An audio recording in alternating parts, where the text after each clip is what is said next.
Yo, hey, welcome back. It is your boys Anime Parlay. I don't know. We're gonna try to keep this Wait. shortish. I say this, it's not gonna happen, but it is a pain to edit like an hour-long video. So we're gonna No. try to kind of keep it short. But obviously, if you're reading the title, which hasn't been written yet, we are talking about the recent chapter, chapter 1150 of One Piece.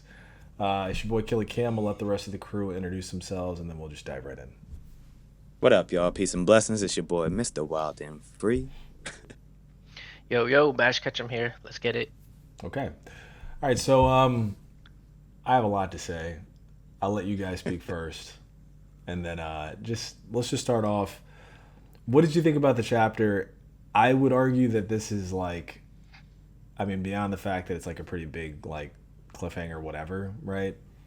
Um, this is a chapter that has the potential to change everything in terms of like the direction and quality of the story moving forward. Um, so yeah, it's a big deal. And I want to get you guys' thoughts. So whoever wants to go first, did you like it? Did you love it? Did you hate it? Is it Cold Stones? Right? You gotta have it. Yeah. Bash, what up? We haven't seen you in a minute, bro. What's Yeah. your thoughts? What's goody? What's goody? What up? I'll jump it off, man. I mean, I hope it's not one of those trend changing chapters where there's a new power system, that gets introduced that we've never heard of before. I hope it doesn't take a turn like that, and if it does, I hope it's not too drastic to where we're bringing things up that we've never seen in the past. We Yeah. talked a little bit off camera about that, Killer Cam and Wild and Free. But I was hoping, like we had discussed earlier, that they introduced some sort of devil fruit. Um, Hmm? that the Gorosei and the Holy Knights, um, and maybe Emu have that's causing these new power ups. This that regeneration or immortality, if you will, is Yeah. intriguing because as you can see, even Gabon's hockey wasn't strong enough to fully take out Summers, obviously because he regenerated in this chapter, which Yeah. spoiler alert if you haven't seen it yet, but it's the title of the dang video we're talking about. you You're getting know. spoiled Um, now, damn it. so that's crazy, man. That's crazy, and this whole like demon like summoning thing that Gunko's doing is it's just a whole it's a whole Something on a whole nother else. level, man. It's something different. It's a wild chapter. It's a wild Yeah. chapter to read and to see what's going on currently. I'm excited.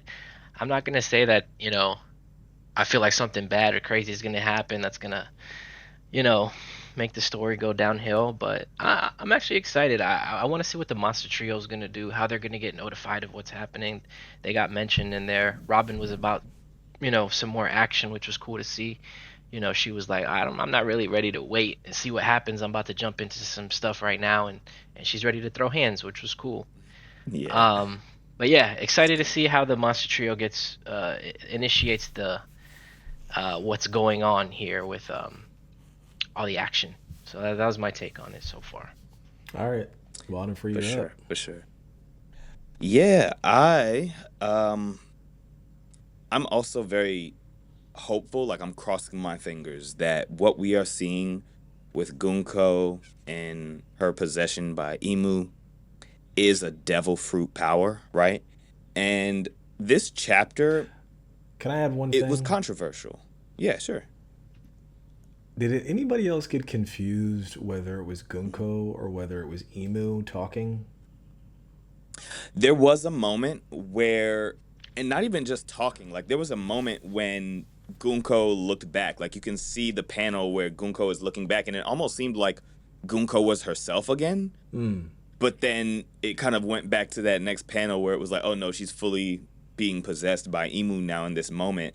And then there were, you know, speech bubbles Yes. in It's places not that seemed a consistent. bit, Yeah. yeah, arbitrary. And so it was kind of hard to tell if it was like her talking, like Emu talking, or if it was like a reflection specifically in that last panel with the giants, right? Mm. After they turned, there was like a speech bubble where the arrow was kind of pointing, but there was like Yeah, nobody there except the giants. So it was like, is it them saying that? That would be kind of weird if it was, yeah. but I feel you on that. I There was were a some little moments with confused the with speech. that 2 killer cam. I just want to add real quick, Mr. Wilder Free. Yeah. That freaking double barrel shotgun she summoned That was crazy. was It's sick, dude. What? insane, Dude, right? That was And okay. That's all I yeah. that's a wanted to say about great that, right? point, though, right? Because like one thing I was going to speak to, right, is that as Bash mentioned, we were kind of already like hype off of this chapter, as you all can expect. So conversations started percolating in the text group already off of the energy from this chapter, and there were like some moments where it was just like, everybody's like, oh, like, nah, like this is gonna be the worst thing because of like the power, and like if it deviates, it's a whole can of worms. But Right. this chapter actually reassured me in a way, right? Like it made me feel like it was a little bit closer to potentially being a just super overpowered devil fruit, right? Mm-hmm. And the reason why I say that is because of the things like that random shotgun and the sword that she pulled out, the way in which Emu was using her power.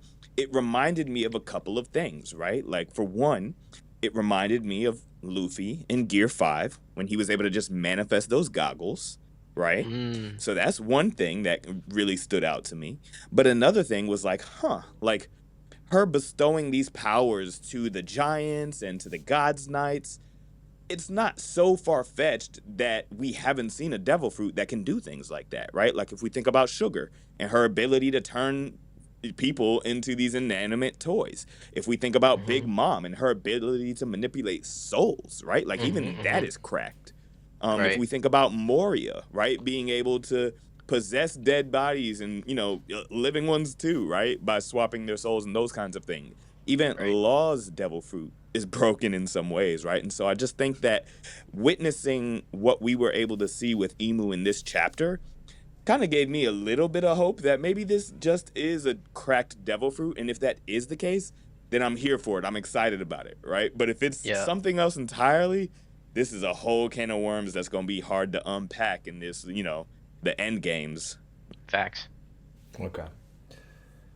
All right, I'm gonna go in. I'm gonna go in. He said. If it wasn't for this channel, like I would take a break from One Piece after this chapter. I'm just gonna be real. We might get a break anyways. I know that's like blasphemous. Jeez. I haven't lost faith in Oda, but like this chapter tested it, and I love Oda. It was short I love too. One Piece. 12 pages. And it was short. And another thing to kind of point out is like, yeah, there's a lot of double spreads, but there was also like clearly unfinished pages, like unfinished art within the work.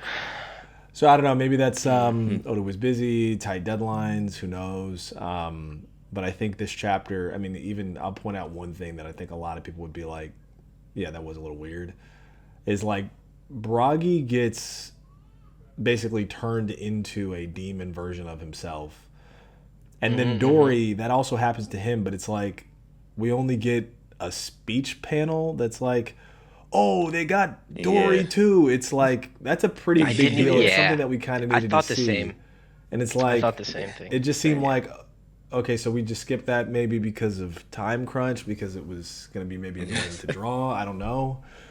But Yeah. I mean, just to kind of call it out, and again, I hate to be like this misanthrope on our videos, but I'm really not happy about the direction of this particular arc. We've talked about it in the past in the sense of we needed something to continue to escalate the conflict in order to like create an opportunity for the monster trio and Loki to spring up and save the day. And we've talked about that being very similar to One Punch Man, but we needed the temperature to get a little bit hotter, right? At that time, it was like, okay, well, you have these nightmare creatures running around. You know, you need the God's Knights activated. You need like a real sense of danger. And we really got that. I will say that. But like in a very weird way. And what I mean when I say that is like, okay, first off, why are we releasing the kids? Like, why are the kids getting released? That didn't make any sense to me. Like, you kind of had them in check, right? You had the Giants in check. We have your kids. If you don't burn the library, if you don't swear fealty to us, God's Knights, and ultimately Celestial Dragons, Mary Schwab, World Government, whatever, like, we will kill your kids. We have them hostage, and we can do whatever we want with them. as soon as they effectively set fire to the like library, The they library. just let the kids go. Okay, so now you lost your lever. Like that just doesn't make any sense. So that's one. Oh, If you guys want to jump in, by the way, I'm just gonna go like point for point.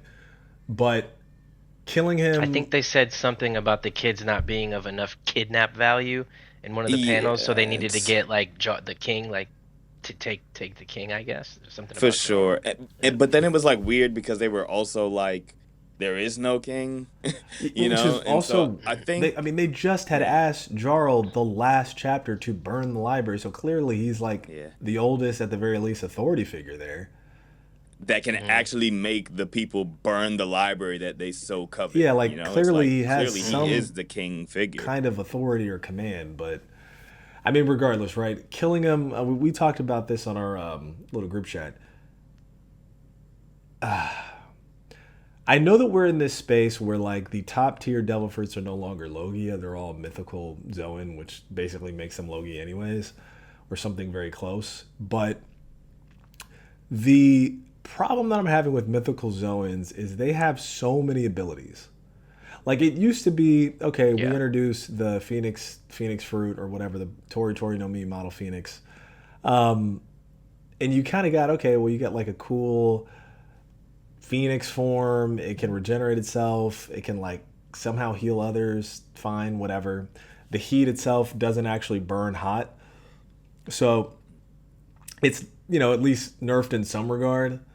But now you kind of have these fruits that can kind of just do almost anything within like a limited spectrum. They can do a lot, right?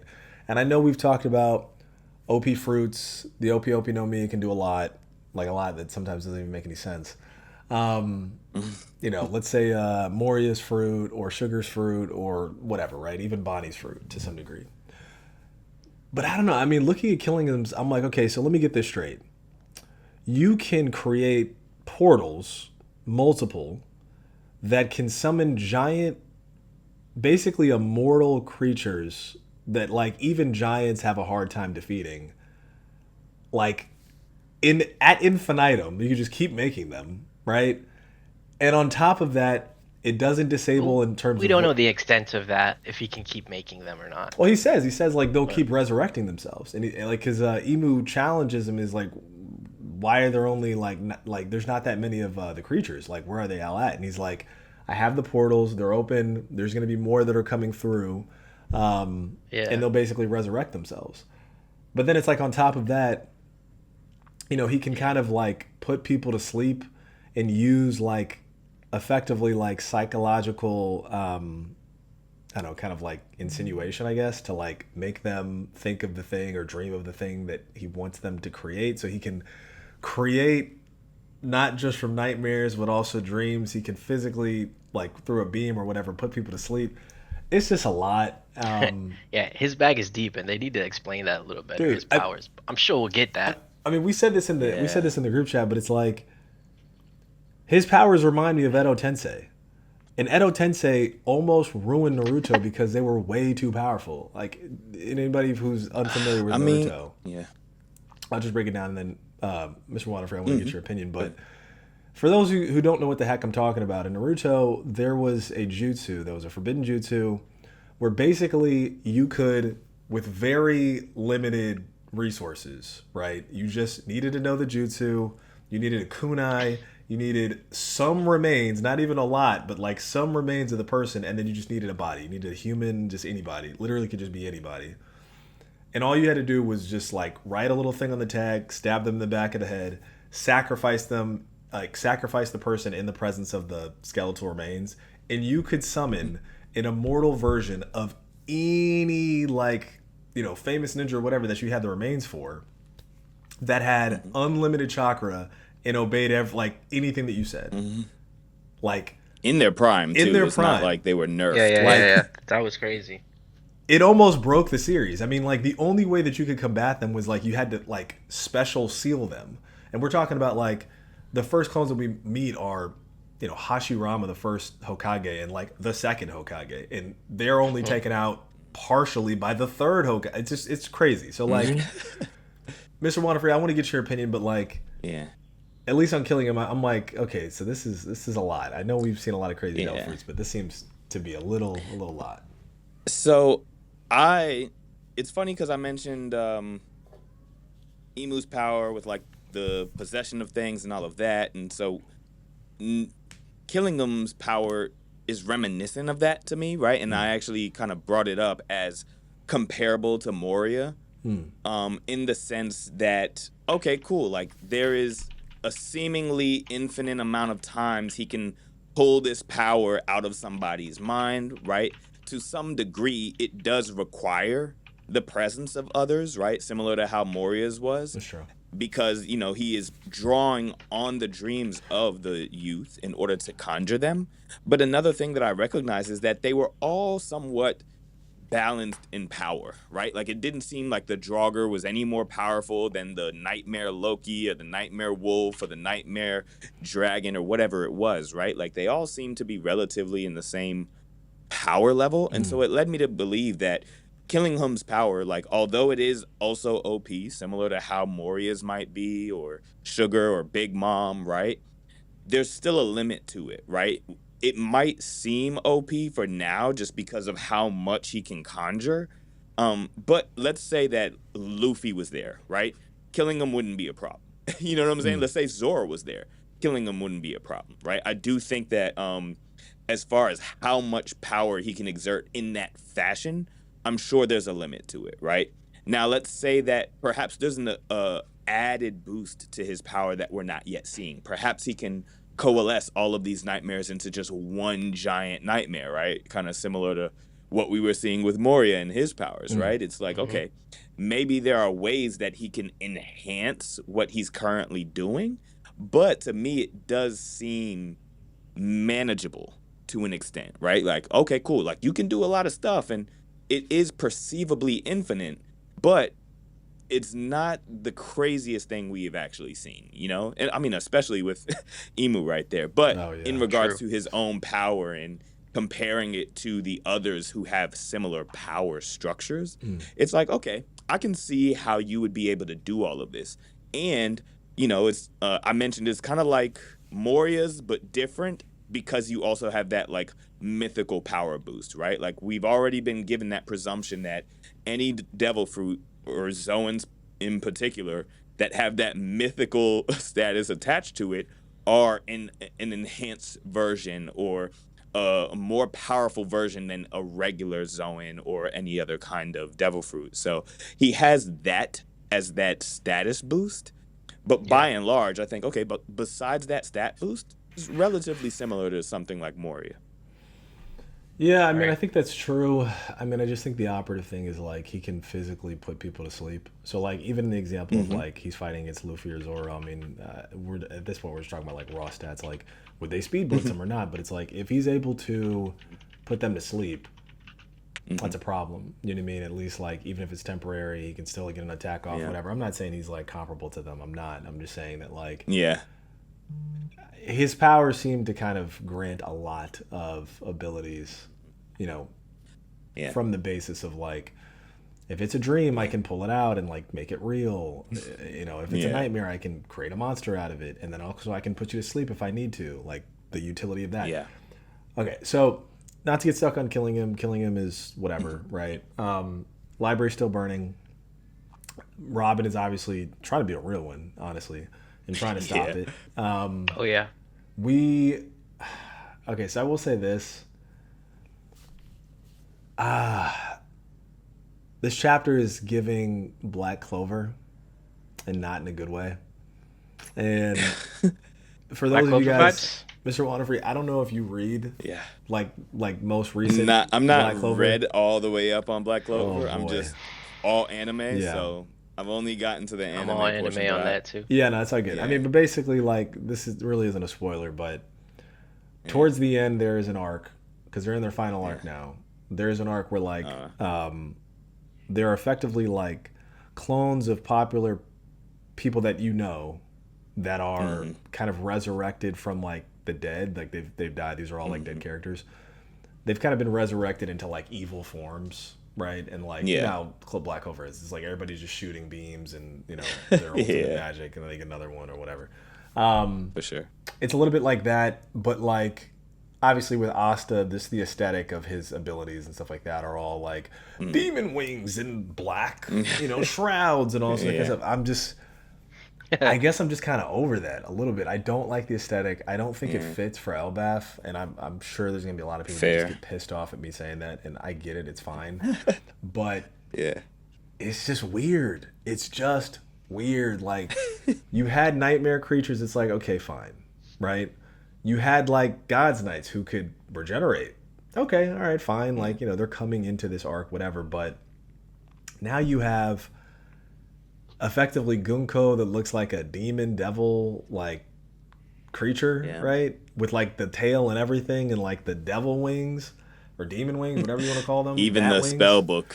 Yeah, the spell book, like the grimoire, it's just like it's giving Black Clover in like the worst ways. And I got to be honest, like, and I'm going to shut up for a second, but I'm just not a fan of like occult magic kind of stuff in One Piece. We only kind of saw it once, and that's in the post time skip Brook flashback where he meets the tribe of long arms that think that they summoned him because they're into like occult, demon, dark, whatever kind of magic. And it's like, it felt weird then, and it definitely feels weird now because it's like, what are the limits of this? Is this all devil fruit? Hopefully, fingers crossed. But even then, that's like a great, like it's the original devil fruit. Possibly. I mean, I would hope so. Possibly. But I mean, I don't know. You guys, I'm starting to think that Emu is not either one. They ate the power of like the actual like original devil. Like if these are sea devils in these fruits or whatever, it ate the like somebody wanted to be a sea devil and like that's the fruit that was generated and it ate that fruit. Or it is an actual sea devil. Like it's not a fruit, it's just like a demonic being or something like that. But entity. I don't know. What do you guys think? Yeah. Or maybe Emu is the devil. Like right when you brought that up with the words devil fruit, like we've never really been incorporated with anything like demonic or kind of that aesthetic of, wings and darkness and horns until now. That's true. But we've had the term devil fruits from the beginning of inception, basically, of the show. So maybe we had this idea. Maybe Oda had this idea from the jump that he was going to incorporate something demonic. Who knows? Or maybe Oda's just trying to out all these real Satanists out here in real life. Like fuck the Illuminati, bro. No, I'm just playing. I mean, love you, Oda. Bash, you bring up a good point, because we have had that terminology this entire time, right? And we haven't had any inkling of demonic entities and that thing until Emu appeared. But devil fruit has been a part of this story the entire time. And so I actually find that to be a little bit fascinating that this entire time we've never explored that. Even when we were with Moria, like that was more soul and zombie, but it never felt demonic, right? Like even and he has the little horns, Moria too. I mean, it was like supposed to be like kind of ghost stories, horror, whatever. But like it was playing in that genre. But now we're just kind of like, I don't know, like fully summoning circles. Talking about like summoning circles and that's and super like demonic literal sacrifices stuff, were like. In order to create a more stronger, powerful form, it's like unleashing evil. I don't know. Yeah. Emu/Gunko literally says like the power of evil. Yes. I was like, I hope they it's taken out in the translation, but I was like, I hope we're not this on the nose with it, please. Were those first few panels for y'all kind of like, I don't know if it was the scanlation that just hasn't been updated like thoroughly, but like those first few pages and scans, I couldn't really understand that big bang in the beginning of the chapter. Do y'all know what that was? You're talking about where like Gunko forms like the weird summoning circle around her body, because I don't think it was her feet, and it looks like she like shoots like bullets like at the giants.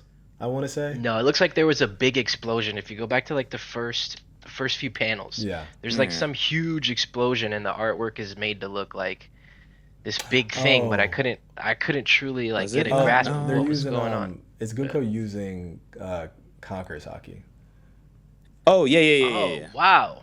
So she's Yeah, got Conqueror's Haki. because it That like was puts her. definitely confirmed in this chapter What's because a crazy that couple of them like started getting knocked I out. don't think Gunko Wow. has conquers Haki. I think Imu's able to use it through her Use body. it through her. Yeah. Right. I mean, we Yeah. Yeah. still Yeah. Yeah. haven't defined that relationship yet, Yeah, but whatever the case is, it's the presence of Gunko and Imu together, right? That yeah, is allowing Conqueror's Haki to move through that space in that time. And it definitely knocked people out like some deliberate Conqueror's Haki would.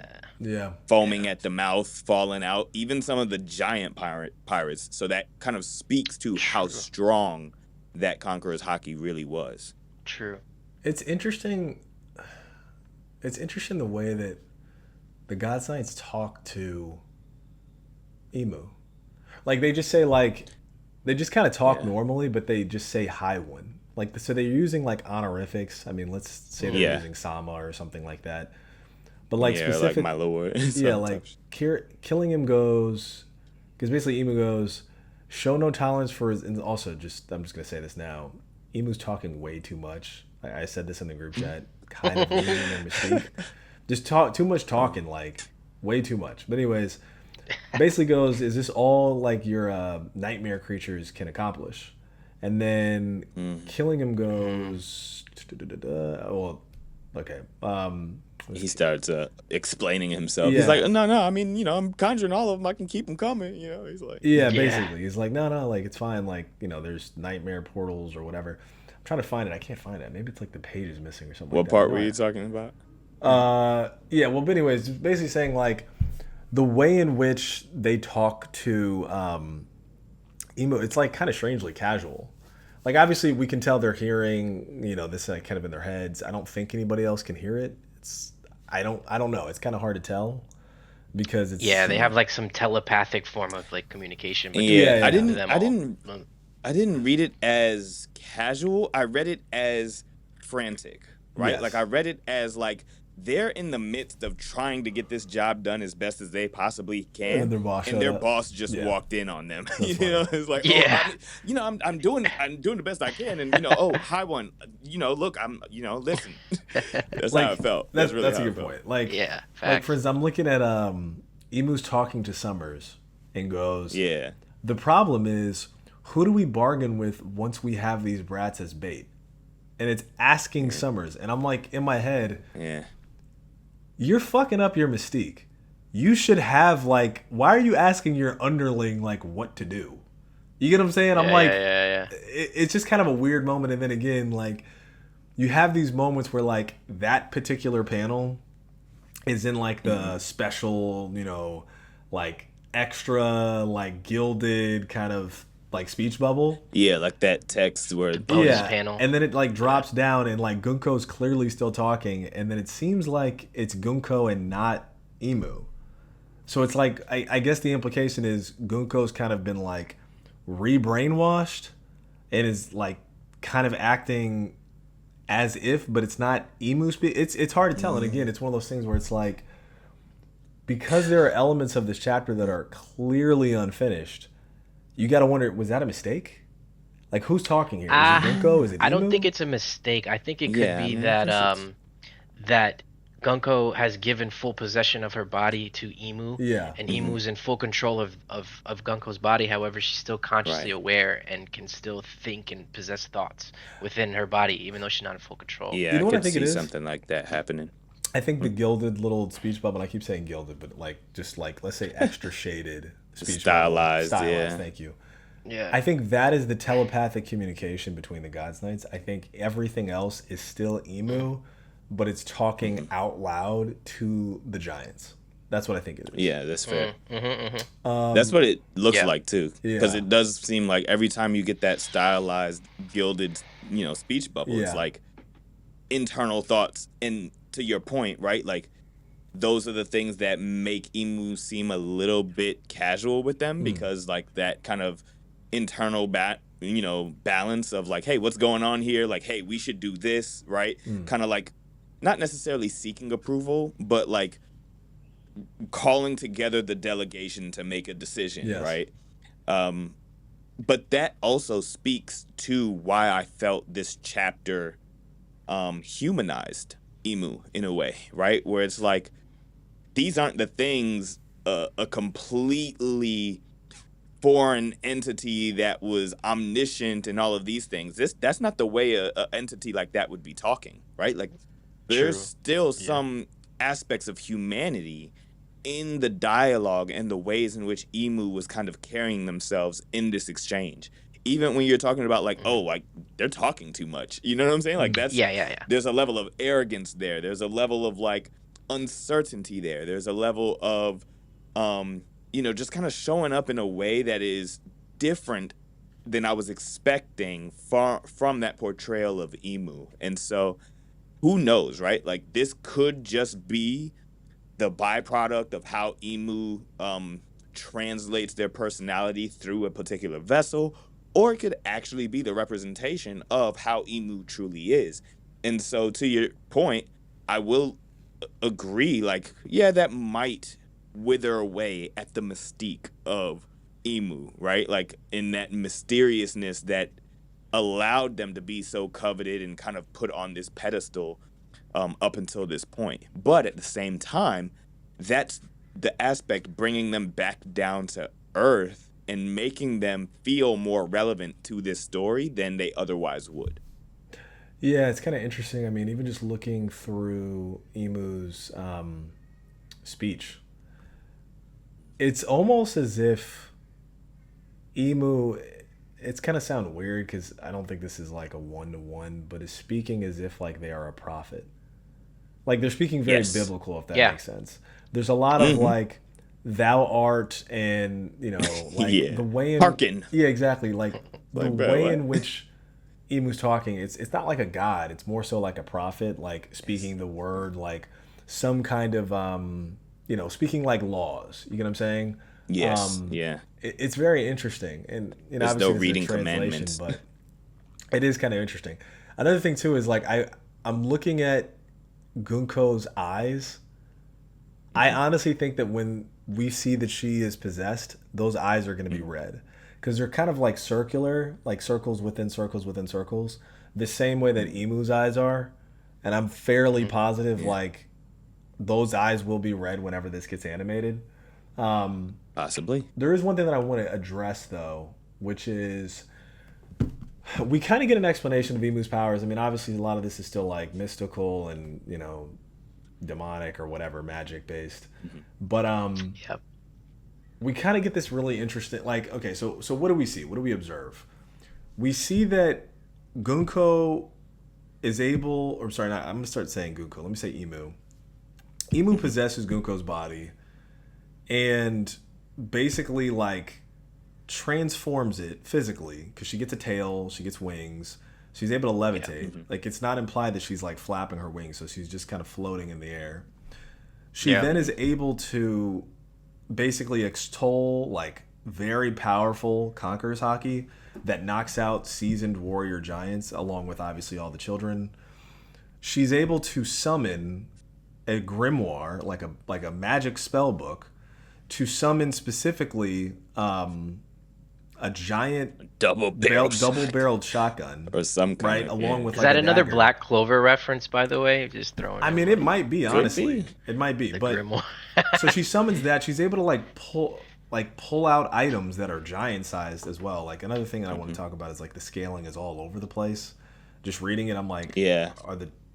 are these the smaller versions of the giants? Because Dory and Brogy look huge, and then like the next second they're just as big as Dory. But anyways, so there's a little bit of that.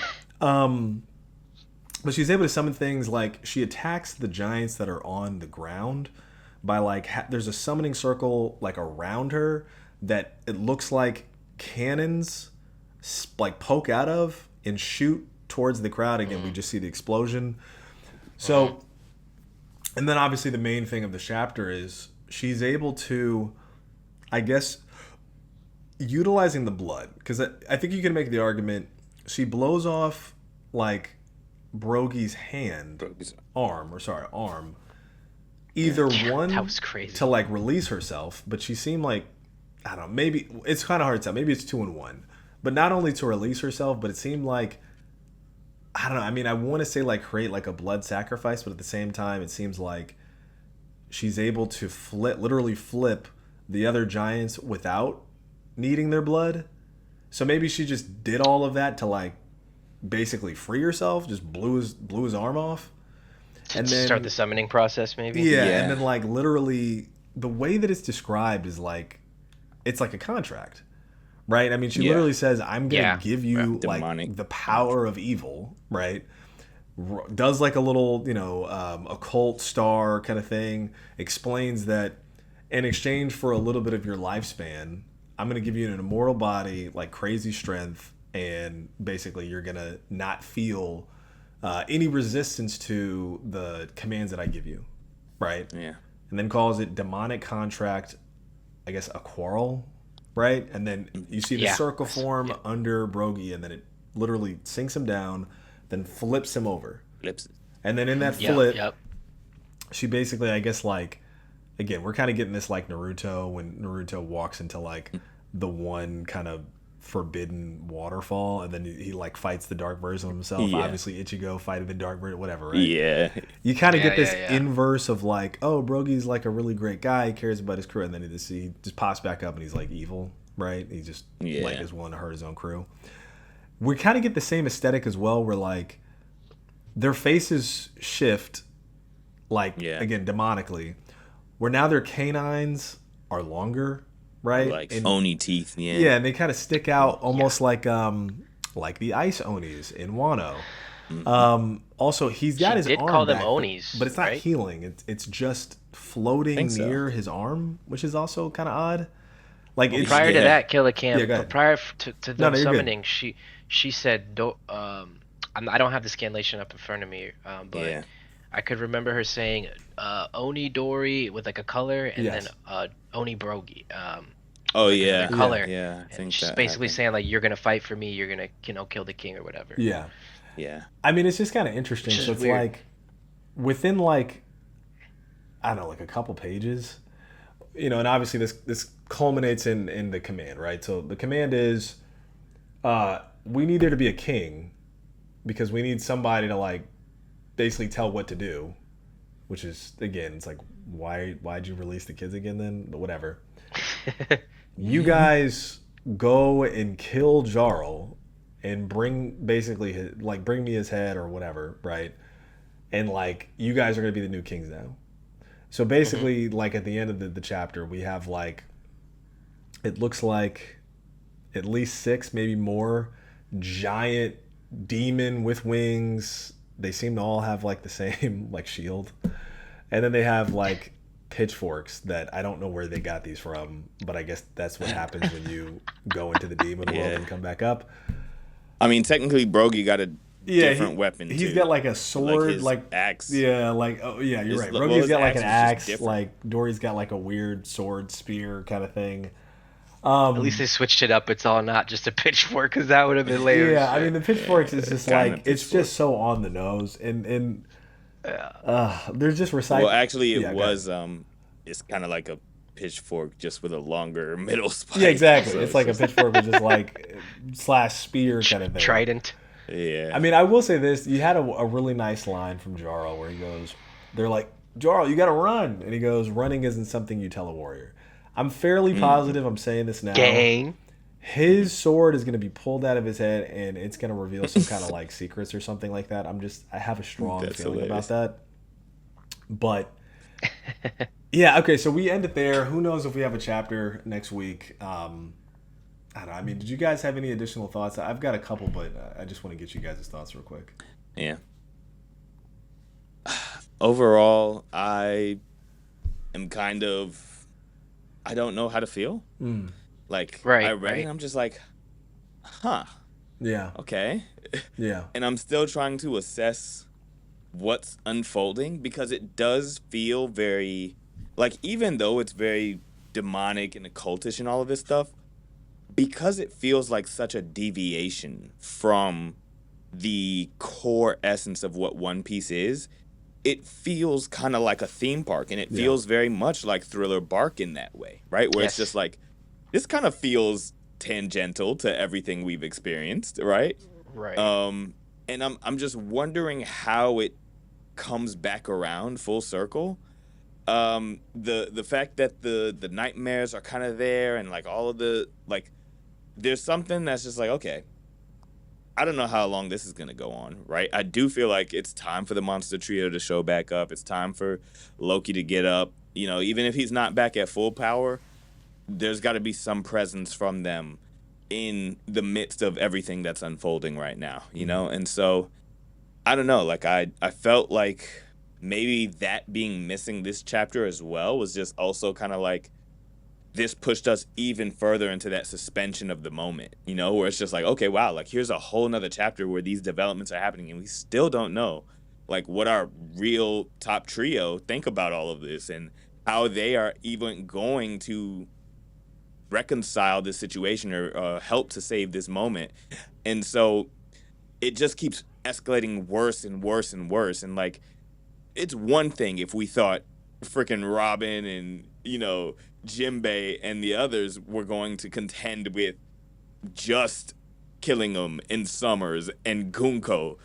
Now we have Emu here, and then she turned all of these giants. Ain't no way. Yeah. Like, this is for sure. Like, there is no opportunity for us to get that moment that we wanted from the Straw Hats, Sans the Monster Trio now. I mean, even Usopp. Like, there's no way. Usopp, Frankie, Vegapunk. It's like, if you thought there was time for individual moments, I think we're kind of past that. I don't know. Maybe we'll see it and we won't. But I mean, I think we're gonna see more of a show out from like Jarl, maybe a couple of the other, you know, giants, like the new giant pirates that might come back up with the monster trio and Loki. Like, I think we'll see more of a showing from them than any of the other Straw Hats. Maybe we might get Robin to do something else courageous and commendable, right? Because she's trying to break out of the brine, or whatever we call it, right now as we speak. But it just feels like the rest of the Straw Hats are so missing from this whole scenario unfolding. They're just completely out of their depth. Yeah. I agree with all those points, Mr. Wild and Free, and how you brought up that we kind of wanted to see the weaker Straw Hats get their moment. It's kind of disappointing because the danger level has just went from, you know, here to here. Yeah, through the roof. With the end of that chapter, but the best way I can describe how I feel is with a basketball reference. Now that kind of the cards are on the table and we're seeing some power here from the opposing enemies. It's kind of like Oda threw a lob up in the air, right? Yeah. And with that lob, there's a lot hanging on that as far as suspense goes.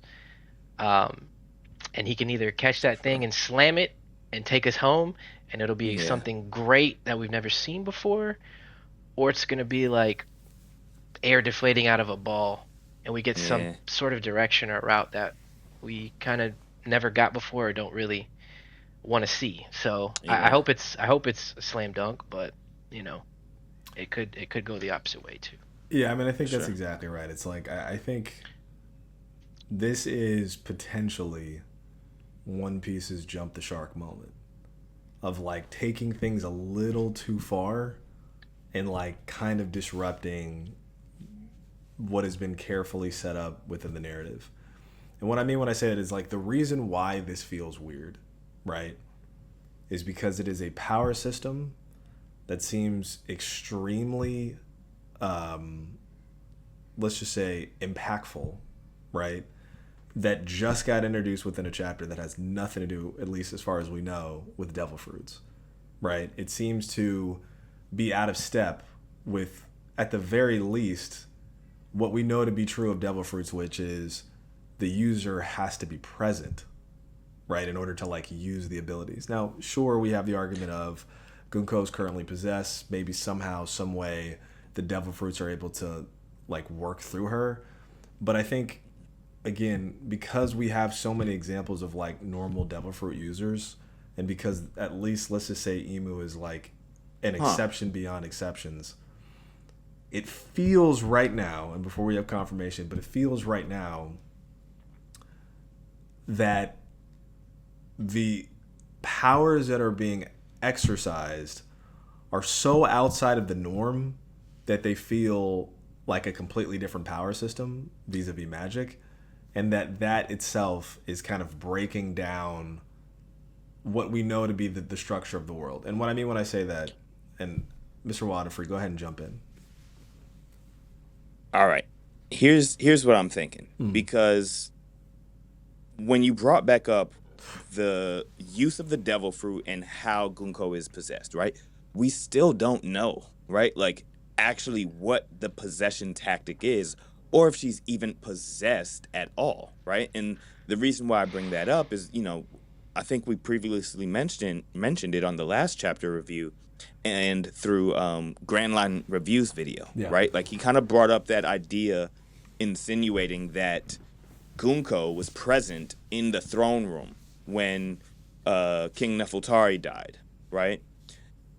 Because of that black arrow that actually pierced him and killed him. But then even before that, we had that vision or that scene or panel with Imu that showed the eyes that look exactly like Gunko's, right? And so what if it is indeed the case that Imu is only ever Gunko, right? Like maybe this is her primary vessel and that's it. It's not even like a possession. Maybe her soul truly inhabits Gunko's body. And then it made me think about Blackbeard.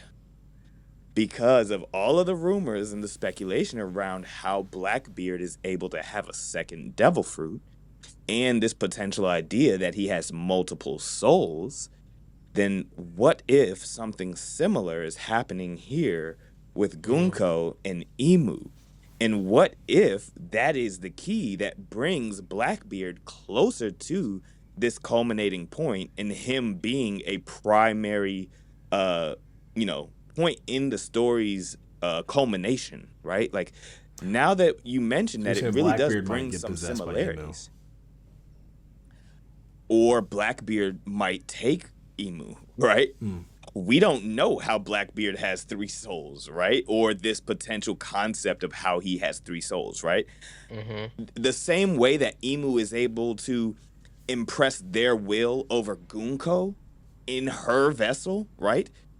What if something like that is the similar case with Blackbeard, right? What if it wasn't just he was born with 3 souls? What if somehow he was able to take the soul of another, right? And then enforce his will over it, which allows him to use their devil fruit and all of these things, right? And so it could very well be the case that that's what we're seeing with Imu and Gunko. And if that is indeed the case, it brings so much more back to that context of Blackbeard being in the story and how those two might have a very interesting confrontation or some kind of moment that coalesces what their powers are truly meant to represent in this story. It's interesting take, Yeah, I mean, I think that's a great theory, and I think it's possible. I mean, obviously within the context of Naruto, you see, you kind of see this a lot, where it's like Madara teams up with Obito. Obito like betrays Madara, and then ends up like, kind of taking over his body. I forget if it's the other way around. I forget which one, but like when the context of say Bleach, Yuha Bach kills the Soul King. Spoiler.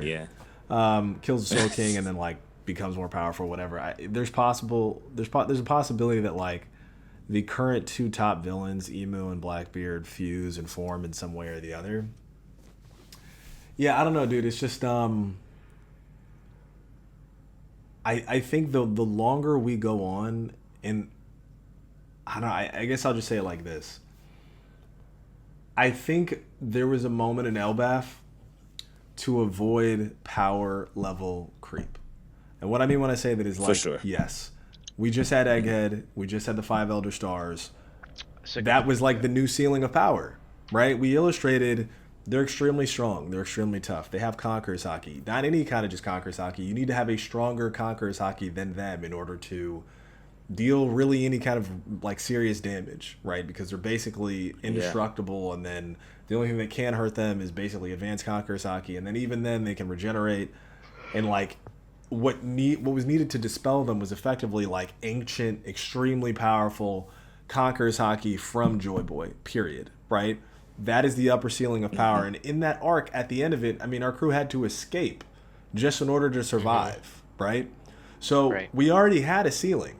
I don't think we needed. I think Elbaf didn't need to be this like, let's add a new ceiling, right? I think it could have just been like more of a story-driven arc, something interesting plot-wise. We talked about this in the past in the sense of, okay, maybe the monster trio are actually just sidelined. And this particular threat is handled and solved by by the weakling members of the Straw Hat crew in order to kind of level them up, in order to give them more moments, more time to shine. But now we're kind of not doing that. Now we're just kind of escalating that power ceiling. We're literally bringing like the top villain of the series, Emu, directly into the conflict, changing things in a major way, changing characters from good to evil, empowering them, like destroying the O'Haran library. Like, meanwhile, like even the crew is like, dang, like Brooke says specifically, like where the Luffy and Zoro and Sanji when you need them, and it's like, guys, like that's your role. This is your time. Like Robin at least tried to go for it and kind of seize that moment for herself, and she is, to her credit, still trying to. Chopper's trying to at least gain some kind of strategic intel. Right. But we're kind of getting like what could have been an interesting arc for the weaker members of the Straw Hats, right? To handle themselves, a tough opponent, the Gods Knights. Now we've just escalated it where it's like, okay, now it's not the Gods Knights, it's the Gods Knights and Emu. There was this thing that like could have maybe been handled by the Straw Hats. Now it can't. It has to be handled effectively by like Luffy and the rest of, Zoro and Sanji, maybe in conjunction with the Straw Hats. Maybe in conjunction with Loki and the new giant. As well. Yeah. Loki, and Scopper and Shanks and Black. You know what I mean? It's just like this thing is blown up so large in a way that I think some people will like it. What I don't like is basically it eclipses everybody else but like the most powerful players, right? For sure. And I don't know. It's just I can't even say it's bittersweet because we don't know where it's gonna go. But it just feels maybe like we're not as end game as we thought we were. Yeah, it just feels like much of a missed opportunity. And again, it's still early to say. Maybe the Straw Hat, other pirate like members will have their moments, but it seems so impossible given what we've seen, given where they're at, particularly where like they don't even really have hockey like that. It's like, what are you gonna do? You might have like a role play like Jinbei throwing water on the fire, but it's like, facts. Go grab some water. What are you gonna do? You know what I mean? Like, what can you actually do? I'm looking at Zoro and Sanji, and I'm like, maybe Zoro, but Sanji, like, you're strong as heck, but like, other than taking down a God's Knight, maybe if you can figure out how to actually put them down, what are you gonna do? Like, you don't even have advanced or at least advanced Kakurasaki. So if Emu's still in the picture, and maybe Emu recalls the Gods Knights, maybe we get that because Emu had just said in the last chapter, like, basically we need like reinforcements in Mary Joie. I don't think that's going to happen, by the way. I think they're just going to keep fighting, but this is a big step.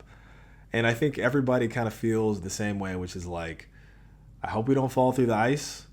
I hope we stick the landing and like pull this arc out where it's interesting and it's world building and it isn't just another iteration of like the Luffy show, but it's kind of feeling like that. You know what you made me just think of real quick, Killer Cam? When you said like, how is Sanji gonna get involved or how is Zoro gonna get involved? Isn't Zoro like the king demon of hell himself? Is Oda like teeing this thing up for Zoro to just kill everybody, bro, and just like take over like the goat he is? That's what you made me think about when you said that, because I'm like, Zoro's like the fucking demon king of hell, excuse my language, and we're getting all these demon power ups, so you're playing right into Zoro's hands. I mean, another thing, so one thing I wanted to actually confirm was like, okay, we do see in this chapter Emu in this demonic form has the black arrow tail.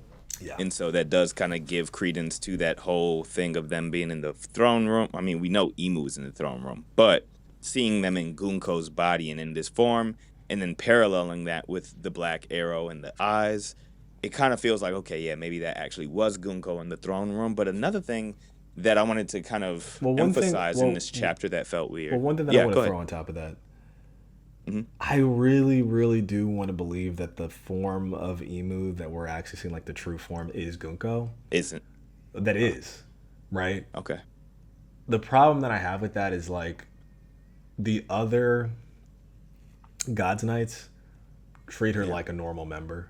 Like there's no kind of like deference, right? And maybe it's like, oh, when her body's possessed, that's No, when they show deference or whatever. But like, I think if Gunko hypothetically is the true I see form what you're saying. of Yeah. Emu, and just like it's like a snap possession, and then all of a sudden Emu is now in the form of Gunko, whatever. I mean, Gotcha. I guess that could work, but Yeah. I don't know. I think I I mean, we'll think see. Emo can possess any of her little gods knights that have the demon, Yeah.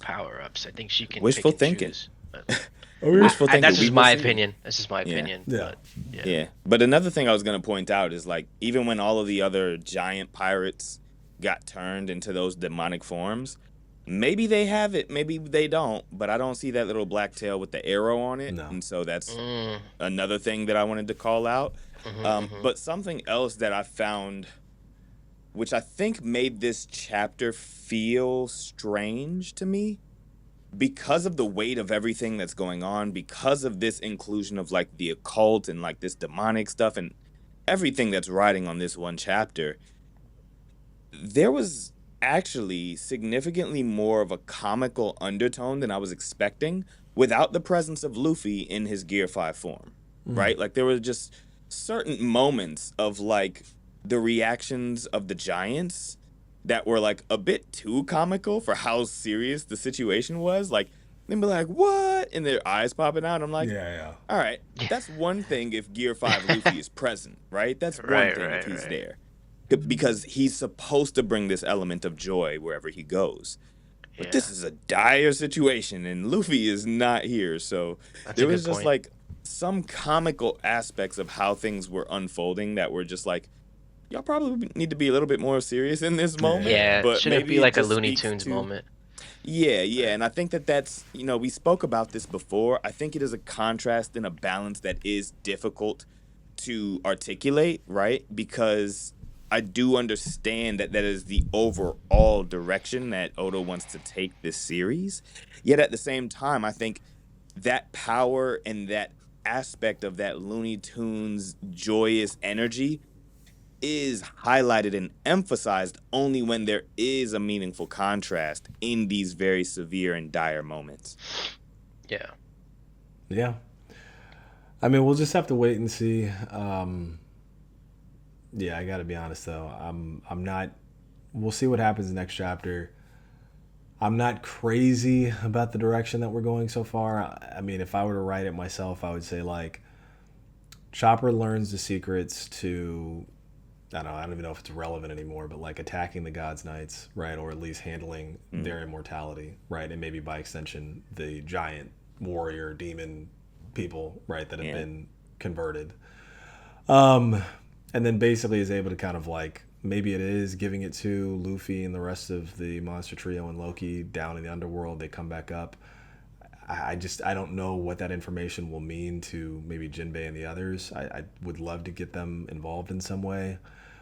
I mean, yeah, there's so many loose threads in the sense of what's going on with Vegapunk and being resurrected, what's going on with the Oharan Library. I think Nico Robin, if anybody, will probably get away and probably get towards it somehow. Maybe with the help of Jinbei, since he's able to throw water.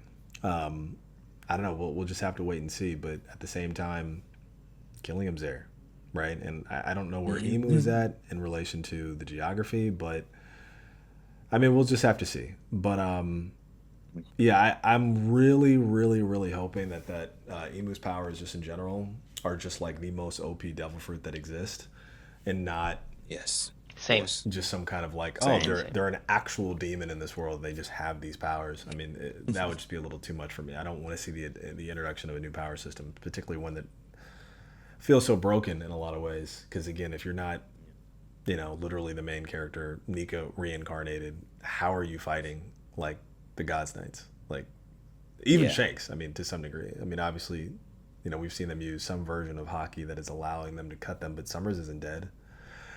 And then Oh, obviously I Emu can't is wait to see Shanks go all out, man. yeah. I mean, we'll just have to wait and see, but this is There's Yeah, I think the real thing is that like I think the biggest question is not just the Straw Hats. It's also like, what does this mean for the other antagonists and just every other player yeah, within the One Piece world? It's not just the Straw Hats that are yeah, affected when the power ceiling creeps up. It's for also sure. literally everybody else. It's the Marines. It's Cross Guild. Yeah. It's whatever. Obviously, the Shichibukai were disbanded effectively, but it's the other Hmm. pirates. Like when we kind of raise the ceiling and it's only within our viewpoint the Straw Hats that can handle it, it really does make the rest of the world look less interesting. And that's always been One Piece's strength, which is like building Yeah. outside of just our Straw Hats with like little check-ins. Yeah. Um, one super, super, super important piece of context Mm, to this power creep that we're seeing, mm, which I think we hadn't highlighted enough, was when Emu was speaking that power over Brogy, right? mm, We actually got further context as to what it even costs to become immortal, mm. right? And so Emu actually says, in exchange for a fleeting span of life, right? And Yeah. so how does that's a bit of a juxtaposition there, right? Where you have like on one hand you're giving immortality, but at the same time you're taking lifespan. So in my mind, it definitely speaks to a finite quality for this immortality, right? Like, yeah, you might be able to sustain any injury in battle and reconstitute yourself, but this is not some indefinite immortality that you now have for the rest of your life, right? Like there is a cost associated with it. And so I think with that recognition, it does give a bit more leeway to a resolution Mm, as to like how this might be overcome, and knowing that it is so directly tied to Emu, right? Seeing the way that Scopper was able to handle Summers, if Emu is under a similar amount of pressure or conflict, I'm wondering if their immortality is being suppressed by some advanced conquerors hockey or something to that degree, if that also trickles to everyone else that she has bestowed that power to, right? And so if that is indeed the case, if we learn the skill that allows Luffy, Zoro, Sanji, maybe, right, to combat against these immortal characters, if Luffy is in that kind of conflict with Emu, then maybe him suppressing Emu and their immortality might help the other Straw Hats actually contend with any of the other God's Knights who would have otherwise been immortal without his presence there, you know? yeah. And I'm gonna just Yeah. add one last thing, and Bash, I'll get your final Yeah. thoughts as well. But like, when we talk about power creep, and even just the introduction of like, there is a faction, Gods and Knights, Emu, whatever, Five Elder Stars, that do have immortality. Whether it's limited, whether it's not. That now you're kind of now looking at Blackbeard like, okay, well, what do y'all got?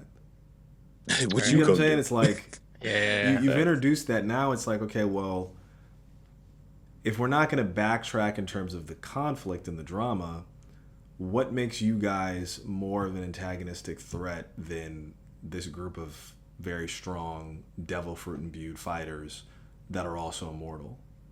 You know what I'm saying? So I don't know. Again, Yeah. it feels very jumbled as far as like this does feel endgame. This feels like we should have met them maybe after the Very. Blackbeard Right. pirates or something like that. So it's just obviously remains to be seen, but it does feel off. And Mr. Wild and Free, we talked about this recently in the sense of even as far as character moments, they kind of come after the arc.